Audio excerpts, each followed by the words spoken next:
Assalamualaikum warahmatullahi wabarakatuh. Perkenalkan, nama saya Alfiatus Sa'diyah, NIM 81 dari kelas PS3. Di sini saya akan menanggapi video dari Bapak Dr. Abdul Wadud Nafis LC.MEI yang berjudul tentang OJK. Tugas dan wewenang OJK. Perlu kalian ketahui apa sih OJK itu? Nah, di sini kita akan membahas tentang pengertian OJK. Pengertian OJK adalah sebuah lembaga negara yang memiliki fungsi dan tugas dalam penyelenggaraan sistem pengaturan dan pengawasan terhadap industri jasa keuangan secara terintegrasi dalam pengawasan otoritas jasa keuangan atau OJK. Di antaranya adalah 1.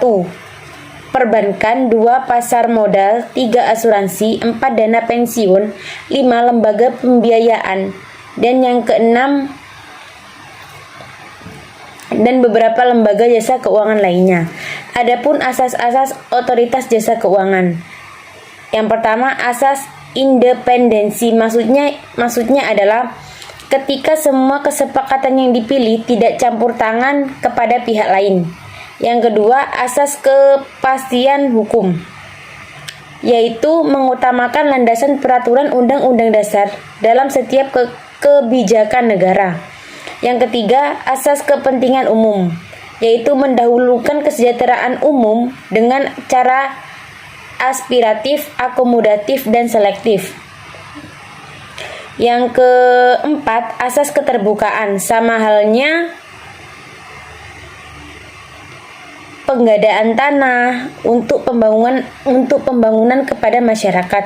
Yang kelima, asas profesionalisme.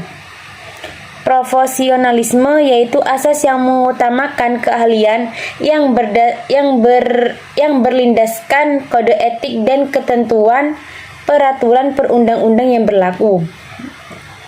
Yang keenam, asas integritas, yaitu asas yang berpegang teguh terhadap nilai moral.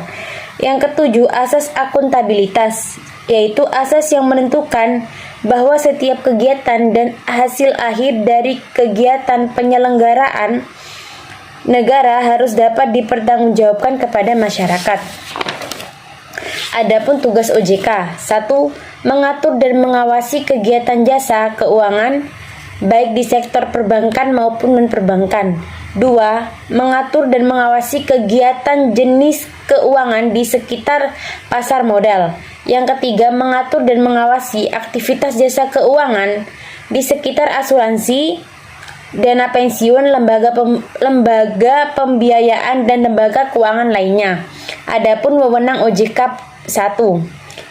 Menetapkan peraturan perundang-undang di industri jasa keuangan. 2. Membuat dan menetapkan peraturan tentang pengawasan di industri jasa keuangan. 3. Membuat dan menetapkan kebijakan tentang pelaksanaan tugas OJK. 4. Mengatur tentang cara penetapan pengelolaan struktur di lembaga jasa keuangan. 5. Mengatur tentang struktur organisasi dan infrastruktur serta pengelolaan kekayaan dan kewajiban.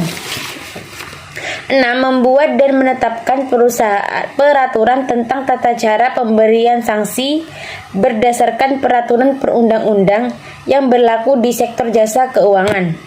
7. Membuat dan menetapkan kebijakan mengenai tata cara pengawasan terhadap industri jasa keuangan.